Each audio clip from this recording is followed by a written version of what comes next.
The Torah tells us how we were created. So it must be relevant. It must be necessary or useful to know how we were created, which is why we're told.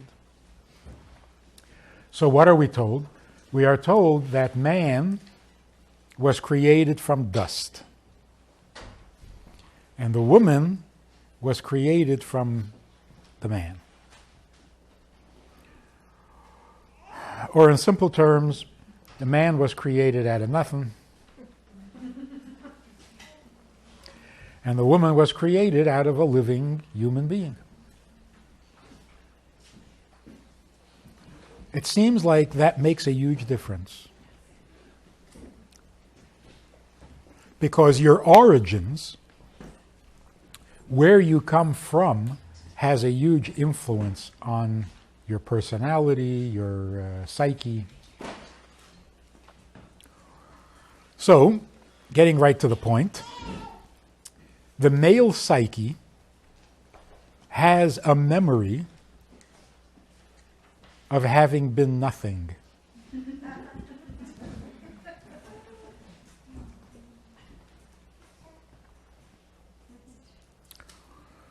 Which a woman's psyche does not have.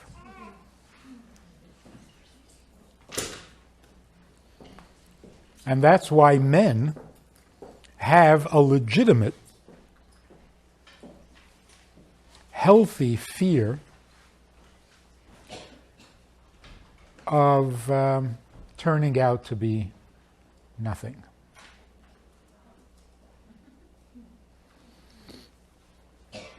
So if a man is treated like he's nothing, he could actually become a nothing. And anytime anything suggests or reminds him of that nothingness, he panics.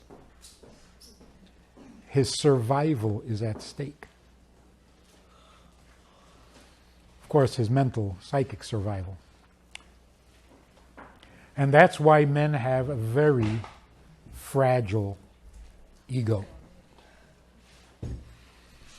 Because it doesn't take much to make them feel like nothing. Because they suspect that they might be nothing, even without your help. Everybody knows the story about the man who came to Hillel and said, "Teach me the whole Torah while I stand on one foot." And Hillel said to him,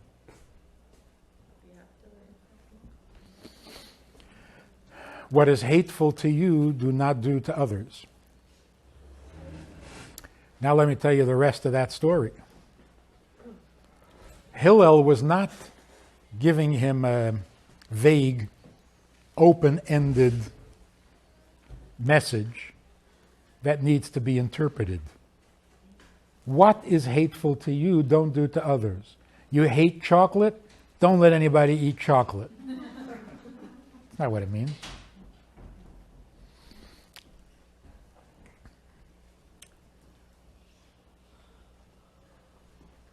In Hebrew, when it says, what is hateful, it's not a question. It's a description.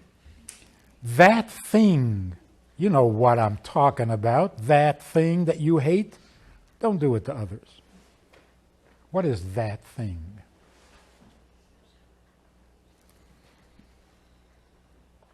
The thing that everyone hates is to be reminded that you're nothing.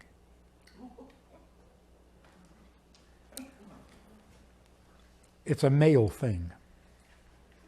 Women don't have that. Because in a woman's psyche, there is no zero. You're either a 1 or you're a 10. But there's no zero. So although nobody wants to be a 1, but if you treat a woman like she's nothing, it simply doesn't compute. You treat a man like he's nothing, you can convince him. That's why if you treat a woman like she's nothing, she's puzzled. Like, what in the world's going on? You're treating me like I'm nothing? That doesn't compute. I'm not nothing. With a man, I always suspected I might be nothing, and now you're confirming it, and what am I going to do? If you're nothing, you're nothing. But it's a horrible feeling that you'll never understand. Being a zero is total annihilation. It's not an insult. I mean, it's much more than an insult. It's total annihilation. When you put down a man, you're destroying him.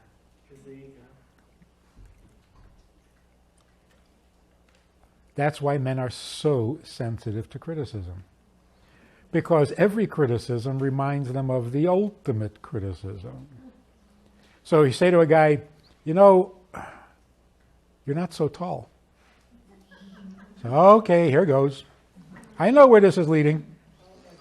You start with not so tall, not so smart, not so important, not so necessary. You mean I'm nothing. I hate that. So no, I just said you weren't tall.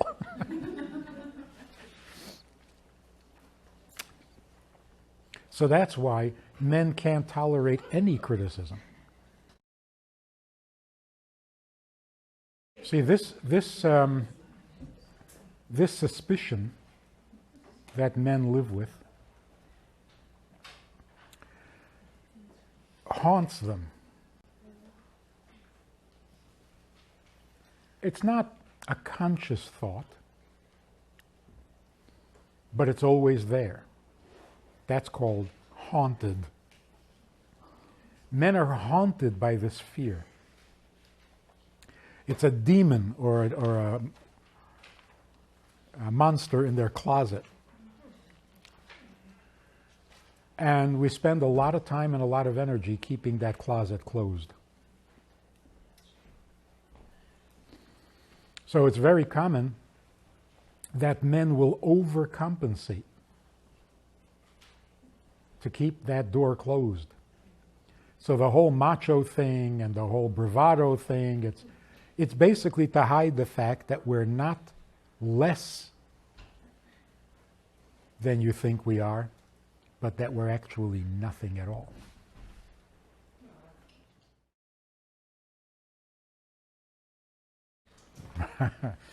The funny thing is, no matter how many times women will tell men that they're not nothing, it doesn't make a dent. Because you can't undo a created condition.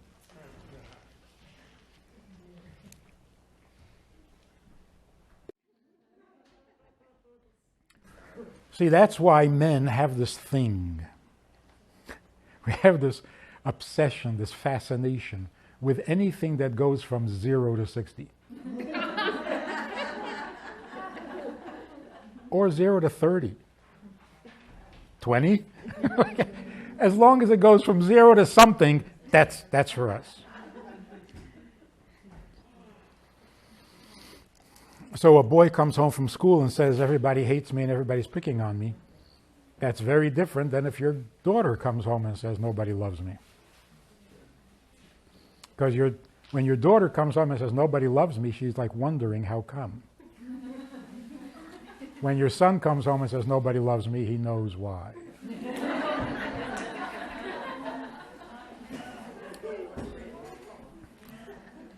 And there's nothing he can do about it.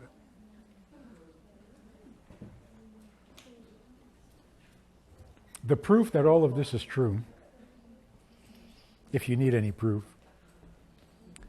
is not only how sensitive men are to criticism, but how positively men respond to compliments. It's totally disproportionate. You give a man a compliment, you've made his year. Even though it's not much of a compliment. So just as an example, if a wife says to her husband, did you change the light bulb? I didn't know you could change a light bulb.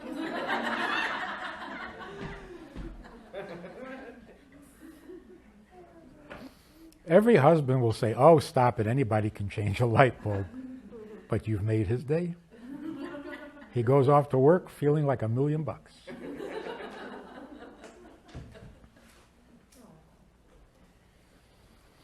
But then he tries to return the favor. And the next morning he says to his wife, you made these eggs? I didn't know you knew how to make eggs. What would your reaction be?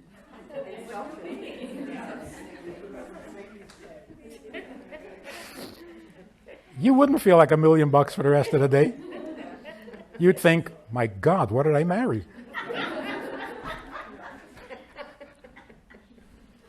You would say to him, you have fever or something?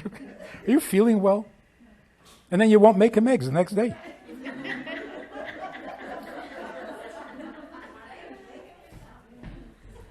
So why is that? Because turning in a light bulb is better than nothing. Being able to make eggs, that's not a 10. What is the worst thing you can say to a husband?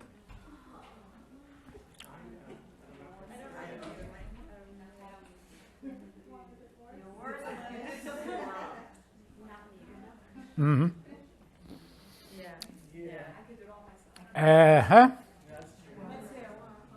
If he's turning in the light bulb and you say, it's okay, I can do that.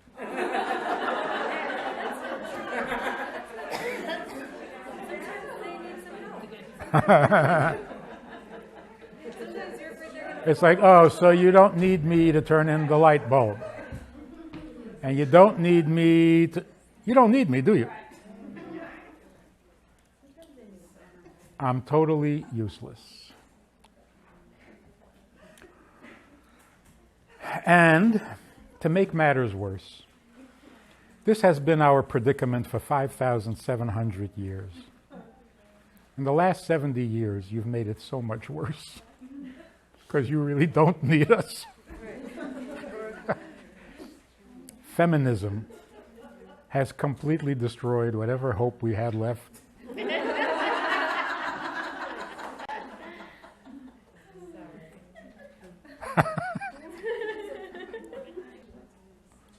So, if men's ultimate sensitivity is nothingness, zeroness, what is a woman's ultimate weakness, vulnerability?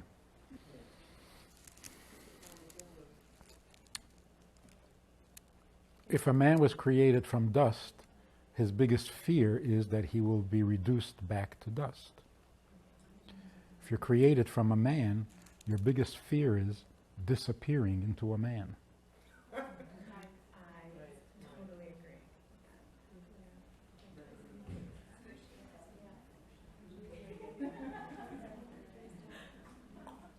Losing your identity to a man.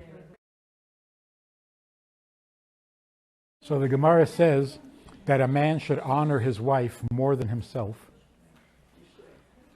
because women are sensitive to injustice.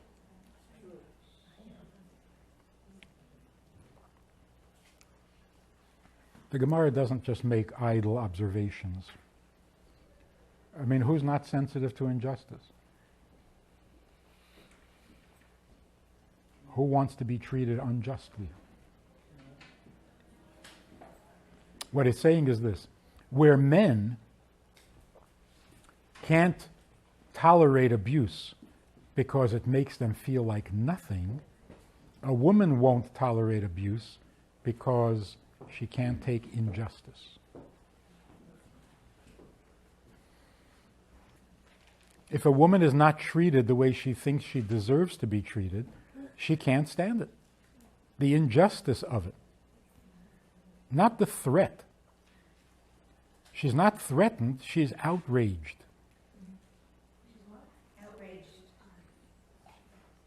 This is why women can be abused so easily and so regularly. An abused wife can stay in the abusive marriage for 50 years. Why? Because all she needs to do is find justification. As long as it's justified, then it's okay. It hurts, I got broken arm, broken leg, broken head, but it was deserved. It's okay.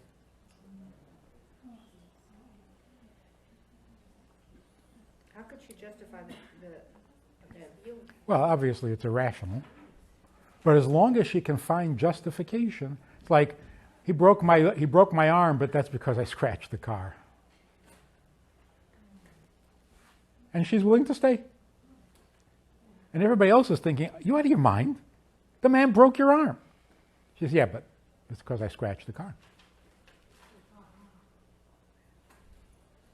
A man could not do that.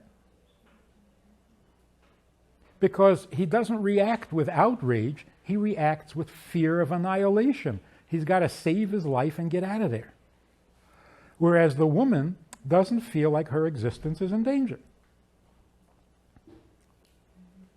Because she's not a nothing. What about the lack of justice? Well, in each case she finds a justification so she can take it. Now, of course, justification is a very a very desperate argument, but it works for women, it won't work for men.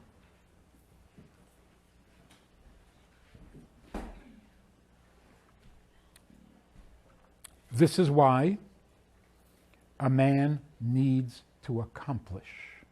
A man needs to acquire. A man needs to create change, to produce something, to fight a war and win. Because if not, then who needs him? Then he's nothing. That's why men are aggressive. Aggressive means the need to accomplish. Women don't have that aggression, because they don't have the need to prove anything.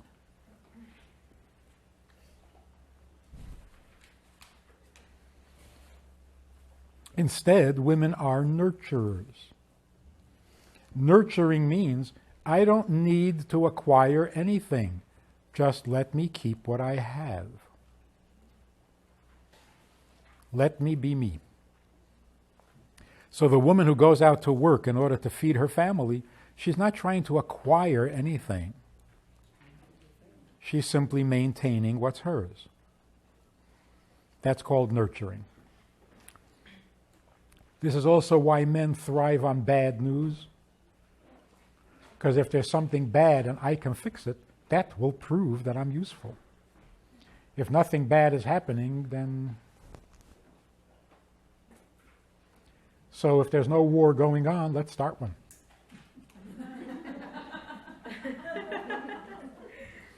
That's why there's that famous quote, men go to war because women are watching.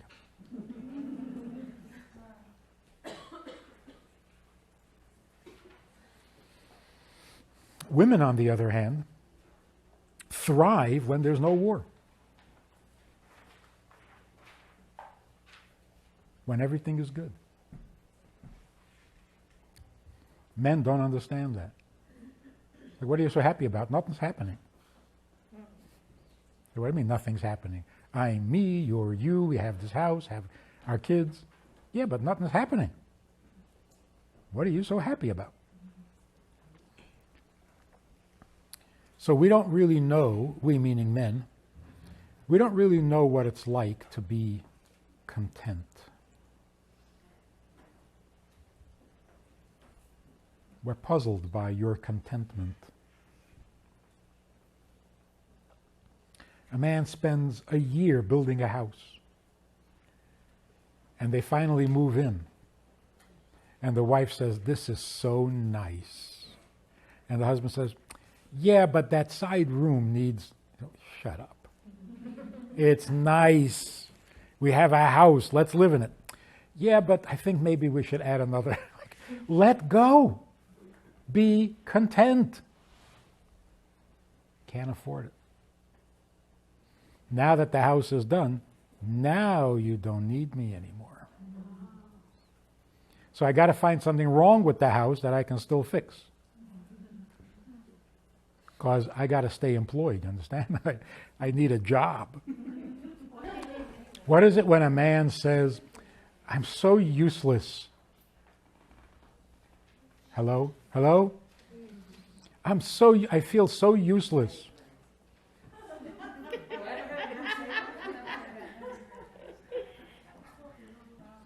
But when a man says, I'm so useless, he's waiting for a response. If you don't say anything, it's like, hello? So if your husband says, I'm so stupid, and you say,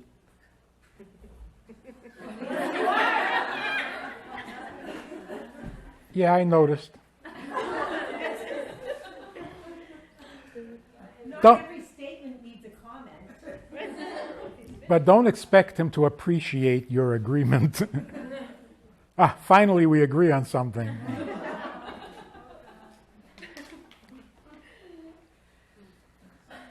Let's continue on this journey. Because of these distinctions, men and women will never understand each other. Never. The distance, the difference is so vast.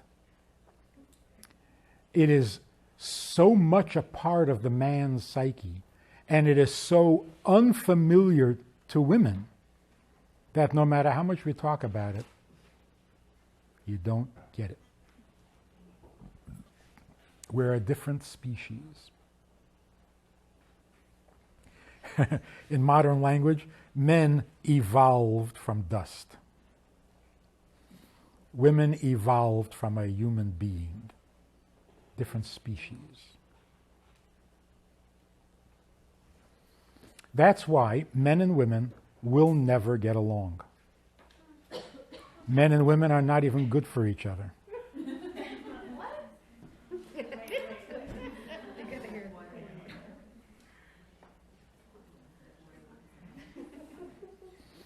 I mean, we all know this, we just don't want to admit it.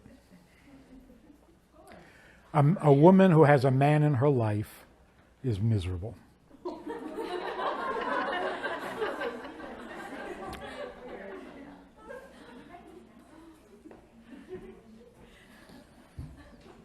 And a man who has a woman in his life. But here's what I'm saying. Men and women are really not good for each other. They should live in separate islands. Stay away from each other. Because it's nothing but trouble. Nothing but trouble.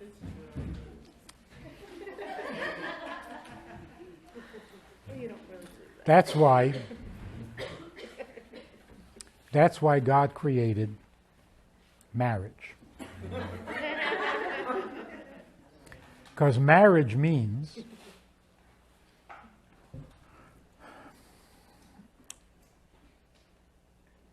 a relationship between a husband and a wife, not a man and a woman. If the man who gets married doesn't become a husband, or the woman doesn't become a wife, then they're better off staying apart. A man and woman cannot be married to each other. So what's happening in the world today is that people get married and refuse to become husbands and wives.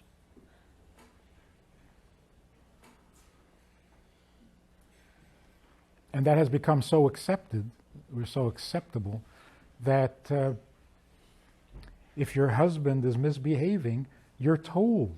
You're actually told. He's a man. You got to understand, that's men. And so I didn't marry to have a man in my life. I married to have a husband. And there's a huge difference between a husband and a man. There's a huge difference between a wife and a woman.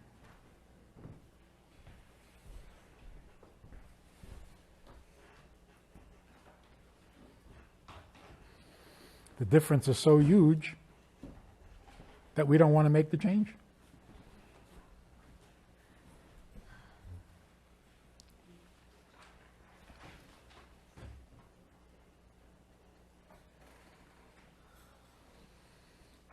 So following this thread, the difference between male and female, so on, let's look at the positive side. Man has this fear of annihilation and therefore needs to accomplish. But no matter how much he accomplishes, the ghost never goes away. The most successful, the most powerful, the most influential, the most wealthy men are just as paranoid. In fact, they become even more paranoid. Because after all this, I could still be a nothing? Well, then there's no hope.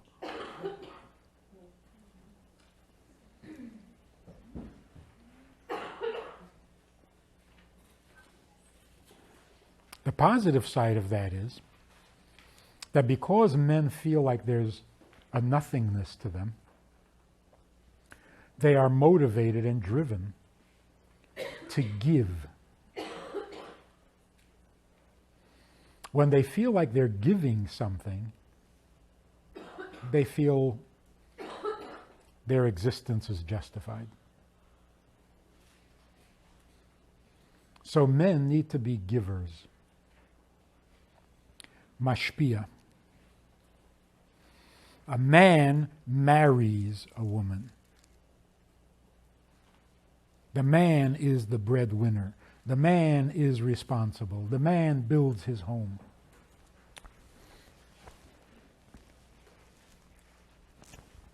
Women, on the other hand, because they have no fear of annihilation, because they're not preoccupied with their own survival, are very available for others. So they are natural nurturers. Therefore, the woman doesn't need to give as much as she needs to receive.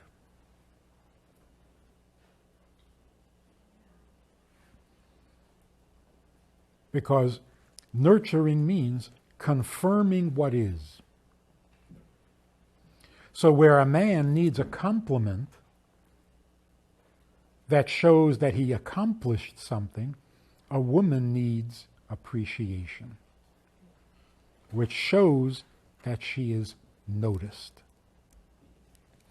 So therefore, the stupid compliments that men thrive on, a woman does not appreciate.